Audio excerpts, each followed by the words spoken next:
Welcome to Samba Samba. Enjoy the video. You start by importing every photo or brief clip you'll use. This is where you build the sequence. Once done, set the project frame rate to 12-15 FPS so movement reads as stop motion rather than jittery or too smooth.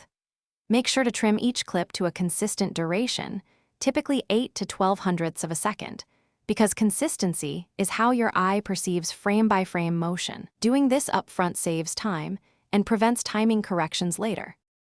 You now assemble the timeline, drag each frame into sequential order and snap them together so there are no gaps. Then copy and paste timing across many clips to ensure uniform spacing. This quick batch step prevents stutter. If Capcut offers overlay or onion skin style reference, use it to align motion between frames. If not, reduce opacity of the previous frame to line things up. Also, tweak clip speed in small increments to match the intended motion feel. Small changes matter. You finish by polishing. Apply gentle stabilization or a subtle motion blur to smooth micro jitters, and use color tools to match exposure and white balance across frames so flicker disappears. Once done, export a short test MP4 or GIF at your chosen FPS and watch critically. Make sure seams and timing are natural.